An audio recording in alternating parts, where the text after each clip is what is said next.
Welcome to Decarbonizing Today, a deep dive into the Edmonton metro region's role in addressing the global climate crisis. In this episode, we have Patricia Schouker, founder of Energy Bridge Global, here with your Edmonton Global host, Kessia Kopecky. So, Patricia, I'd like you to just start by introducing yourself. Yes, Kessia, it's great to be with you today, and thanks for having me. I am the founder of Energy Bridge Global. So we stand at the forefront of innovation and strategic consultancy in the energy sector. So I'm based in Washington, D.C. Our core focus is on enhancing innovation, security, and competitiveness. So we really empower customers in the energy landscape to really navigate the complexities of today's energy landscape and how to achieve sustainable growth. Awesome. And it sounds like you do a lot of work throughout European as well as North American markets, and it's quite extensive. So I'd like to start just by asking you, what key trends do you see emerging in the clean energy sector and that are shaping global competitiveness and driving sustainability needs? Yeah, no, that's a really good question, especially keeping starting with a global perspective, right? Like you said, I worked on both sides of the pond, and I truly believe that a successful energy transition cannot occur without energy security. I think energy security means ensuring reliable and affordable energy for all. And many people think about energy transition, but nobody really keep and has energy security in mind.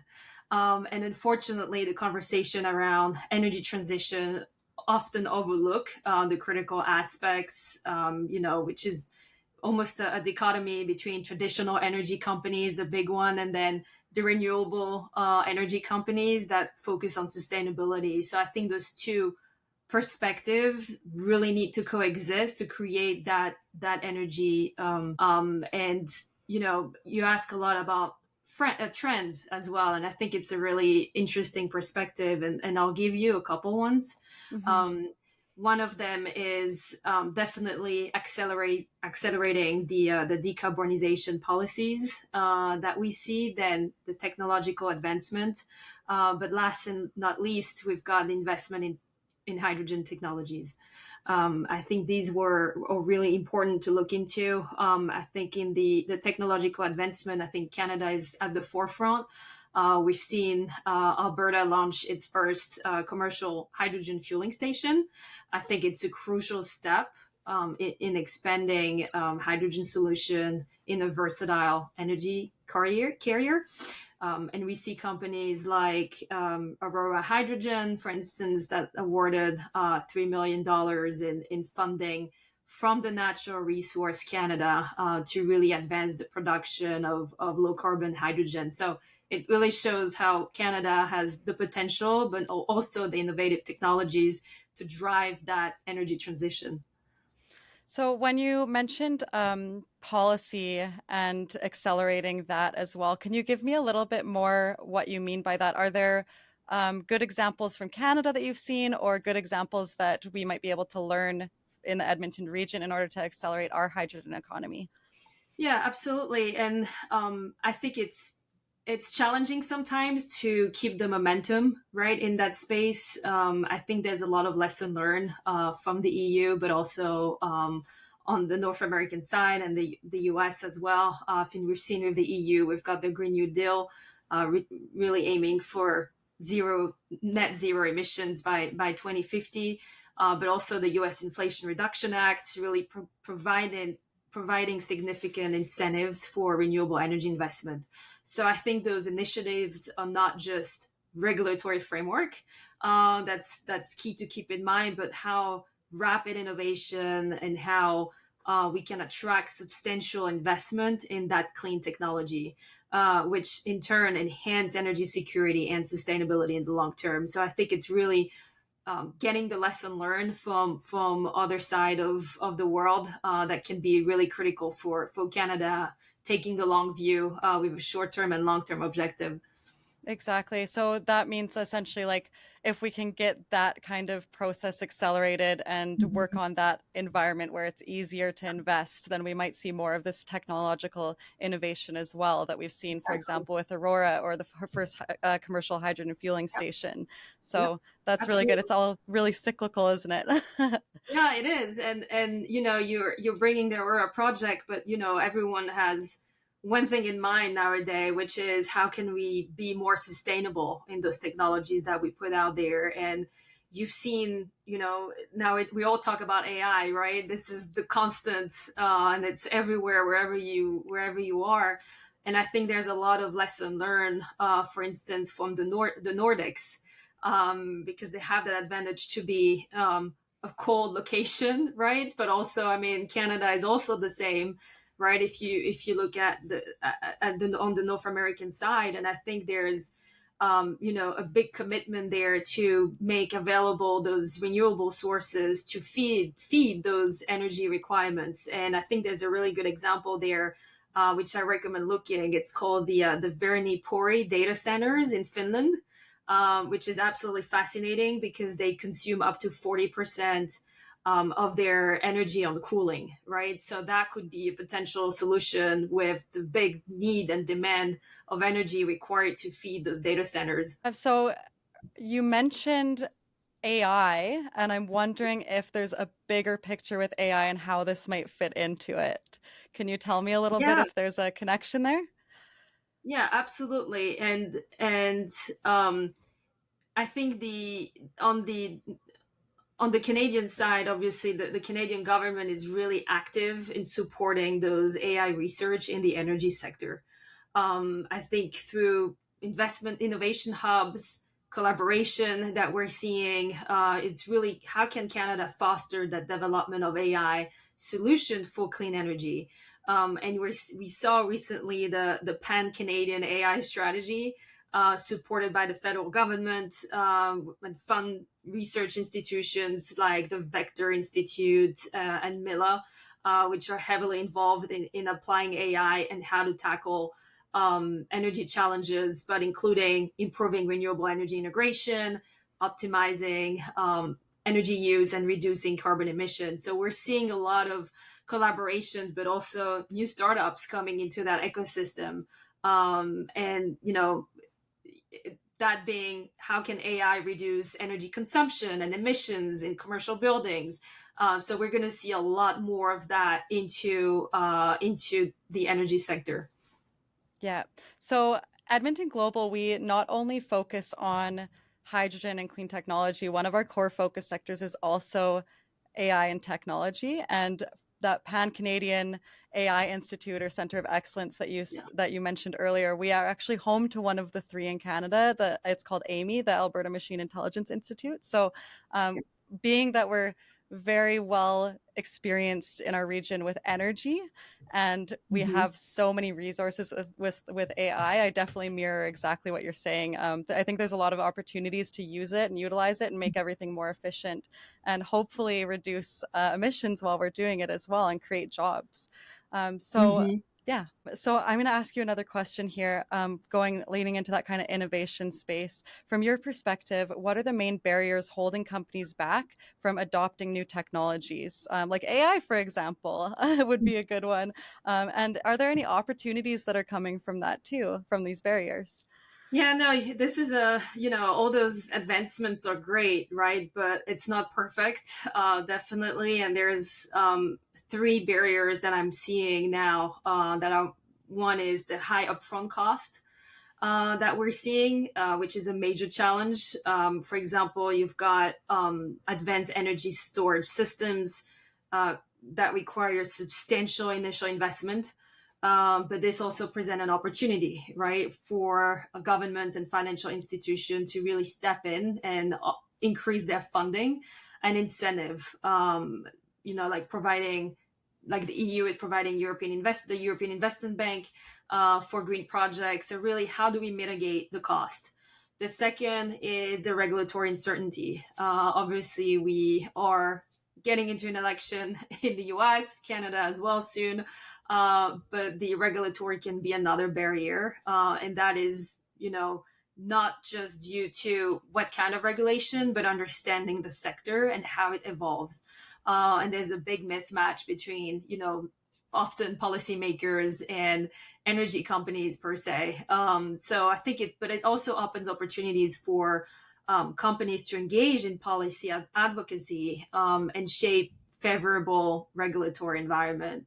And the last one, but not least, but it's also an important one, I would say, technical challenges that are really prevalent. I think we're talking a lot about how nuclear energy could feed, the need for energy in AI, and I think next generation nuclear reactors face hurdles related to scalability and public acceptance, and that's not just for nuclear; it's also for other technologies out there. So really, I strongly believe that collaboration with research institution, technology providers, the ones that you mentioned, and partnerships, right? We're seeing much more partnership nowadays in battery technology, where we saw, Tesla partnering with Panasonic to really help address those challenges and accelerate the adoption of new technologies. So barriers, yes, but also, opportunities for innovations, market differentiation,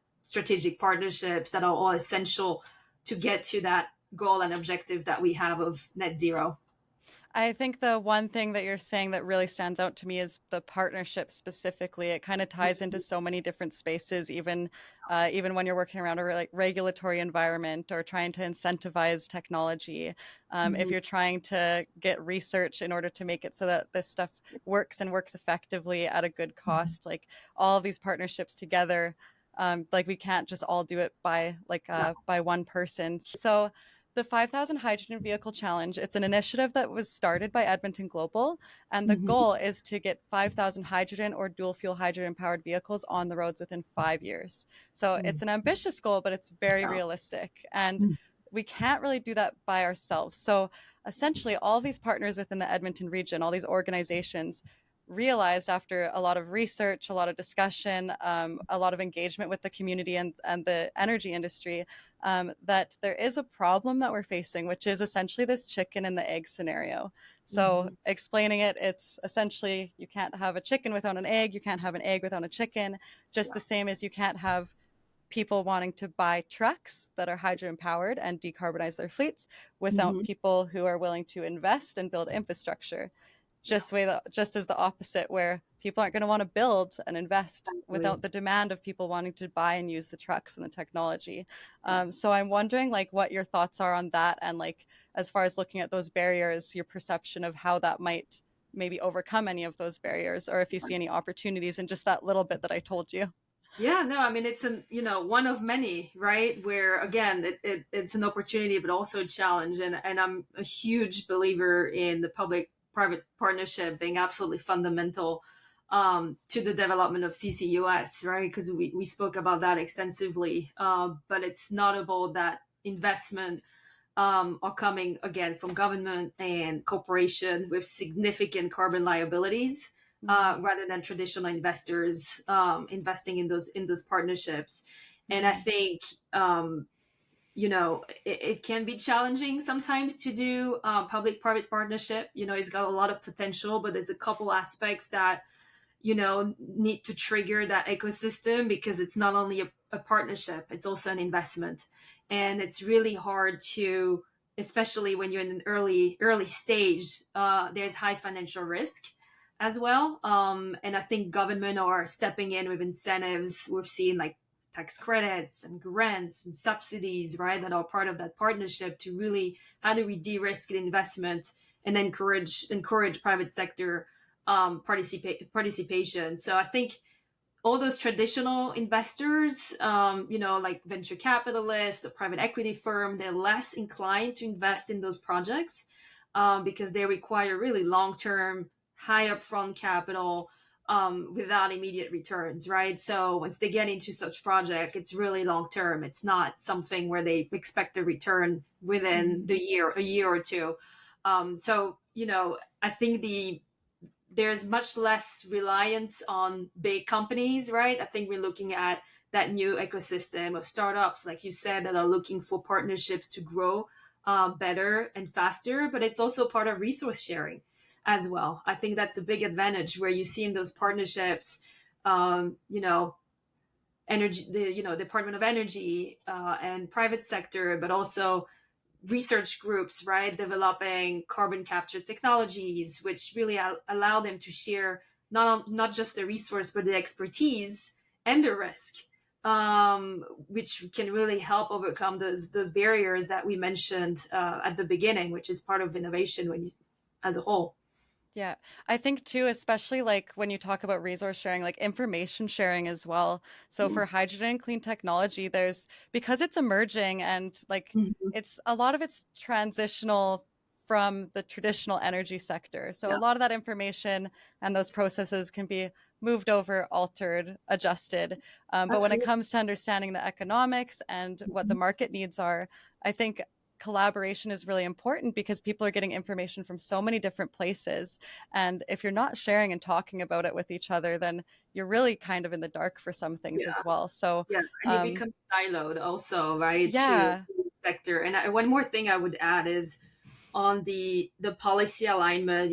What comes to mind when you say that, it's the Edmonton Green Energy Innovation Strategy, right? I think that really talks about that too, about industry need and creative and supportive environment for clean energy development. And I think that really helps to facilitate and ensure the success of those public-private partnerships. So having a strong government mechanism like that strategy, I think, is critical as well. Mm-hmm. Definitely. So going back a little bit to energy security, I know that this is a top priority or key, like kind of focus pillar for your organization. So what key security risks do you believe companies, maybe just specifically in the Edmonton region, if you can't get that specific, you can go even beyond, because I know you've done a lot of work in Western Canada. What should we be doing to prepare for forward with the clean energy transition when we're looking Yeah. at energy security?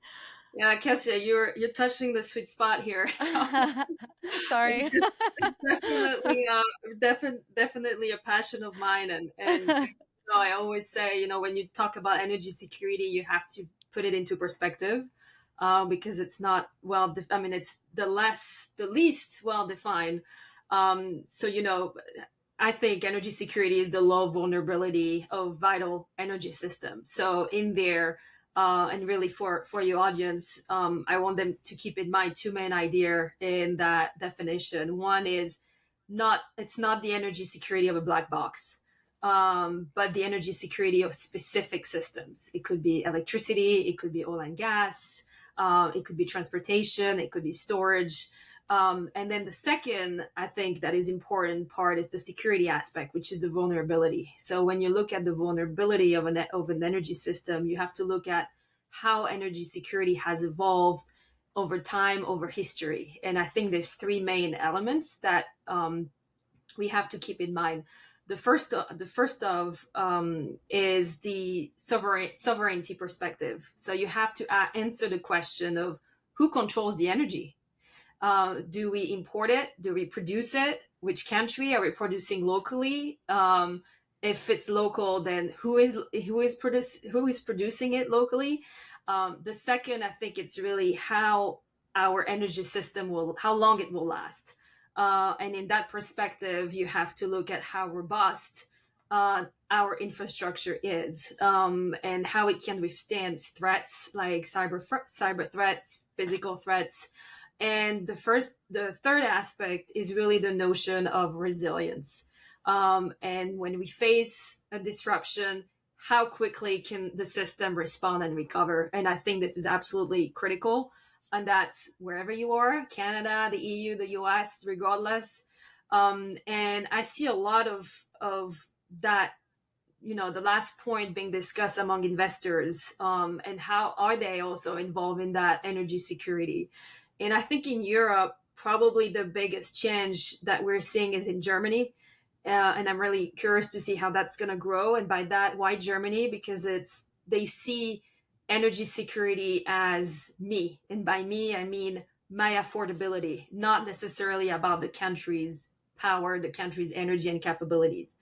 And I think the constituency like yourself, Kessia, are powerful in that energy system because you're active participant of of that system, right? At the end, you also vote, so you consume that energy. And I think if you look at this energy security element, it's usually people look at it in the more affordable But there's and more to it than it sounds like, right? exactly, yeah, and it Yeah. means different things to different people as well, right? And I think Mhm. it's much more localized. If you live in Edmonton, you're not seeing it, you're not defining energy security in the same way as if you will be in the East Coast. There's different elements that needs to be there and included. Okay, so I'm wondering if, and I don't want to get like super political or anything. This is just an example that I'm thinking of. So, when the Russia and Ukrainian war started a couple of years ago, and it seemed to me at least that there was quite a disruption in the energy market globally. Like here, gas prices went up quite a bit, people's energy prices. There was news all over the world about if people can heat their homes or have Mhm. enough power. So I'm just wondering, like, is that possibly like a real world example of everything you're talking about, or am I on the right track with that? Yeah, you definitely are on Yeah. the right track, and there's numerous example. I mean, if you look at just in 2023, there were about 68 cyber attack, shutdown, damage, and physical impact to 500 operational technology, and that is basically about 68 cyber attacks on physical system in the energy sector, and that number is growing expensively. You mentioned one. You've got the Colonial Pipeline in 2021 that really highlighted the vulnerabilities in our critical infrastructure, but also the urgent need for robust cybersecurity measures. We've seen it with Freeport as well. That was, huge loss. I mean, Freeport LNG could not export for 6 months, so you can only imagine the financial loss. But also keep in mind, that attacking a physical system um, also means attacking every single sector, right? It impacts the financial sector, it impacts the healthcare industry, it impacts everyone, transportation, innovation, right? So really, keeping in mind that energy is truly the foundation for our day to day. So an attack on one is an attack to many, quite frankly. So when you put it into perspective, it's quite it's quite extraordinary. Oh, wow. I've never looked so deeply into that, and Mhm. I feel like now I have a bird's eye view of what that actually means, energy security. So, Yeah. really interesting to see that, especially like how it might tie into the global scale and global connection, like between, Yeah, for example, like Canada and Germany or of Canada and the course. United States. So, really, really interesting. That kind of leads me into a segue when we're looking at other regions in the world, Hmm. based on what you've learned, because you've worked globally and you've seen a lot of this. So, from your perspective, what can the Edmonton region learn, or what lessons can we learn from markets outside of Canada? Yeah, and I think it's a good segue to what the security, energy security aspect, right? Because we say, oh, energy security, securing critical infrastructure, and so forth, but it's not just cybersecurity. It's in that energy security bucket, I put in there supply chain, right, which is a big topic nowadays, especially with semiconductor shortage. Really, how do we maintain a resilient and diverse supply chain, but also geopolitical risk, as we're seeing lately? So all those elements are going to have a big impact overall. The lesson learned for the global energy market truly is, I think, the diversification of energy resource.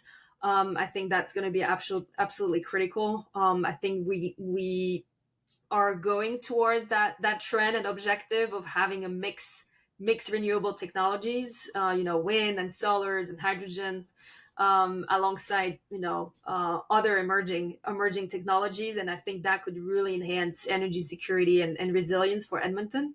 um, Also collaboration and innovation hubs. I mean, we mentioned earlier some strong innovation hubs in Canada.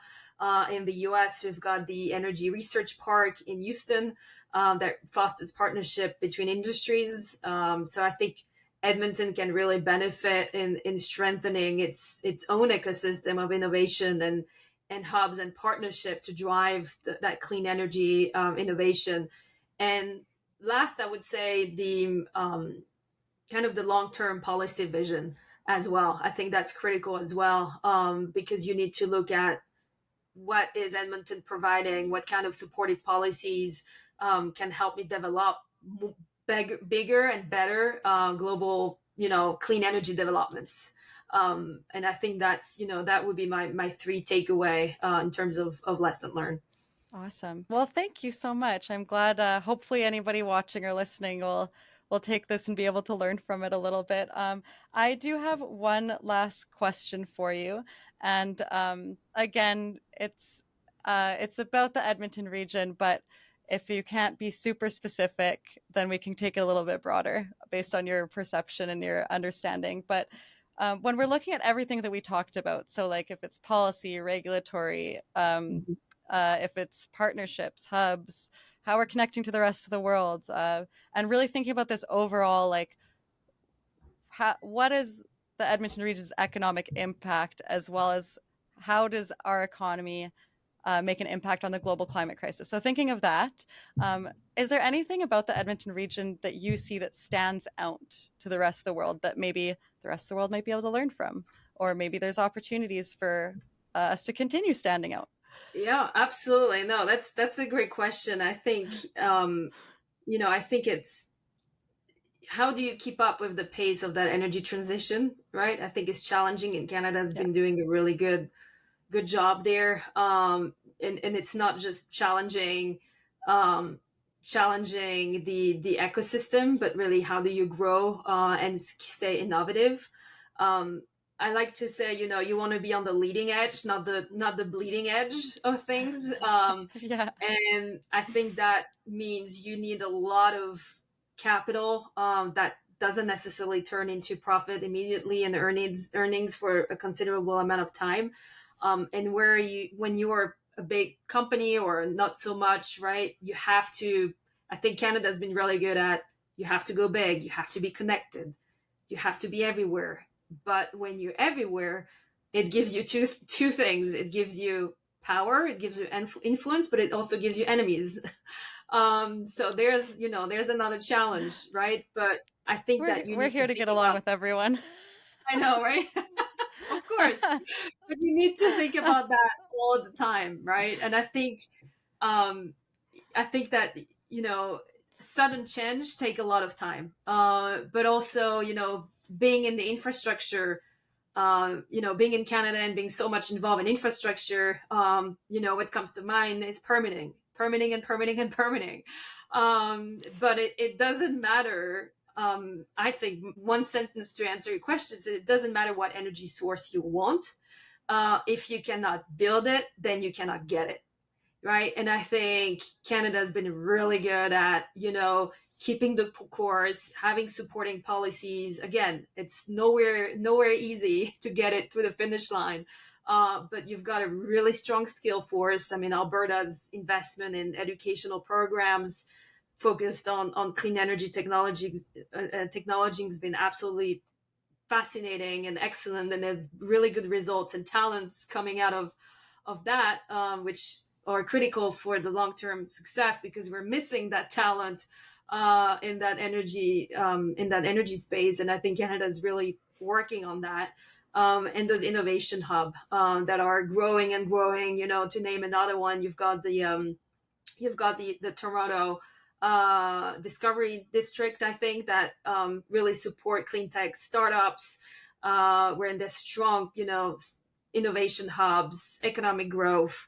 And I think Edmonton can really benefit from those initiatives to foster growth. So again, I think it's always challenging, right? We're getting into elections. There's a lot of shifts of regulatory things, but at the end of the day, corporations, startups, all those new innovations have, a lot to say and a lot to do. And I think it's just about adapting into these challenges. Yeah.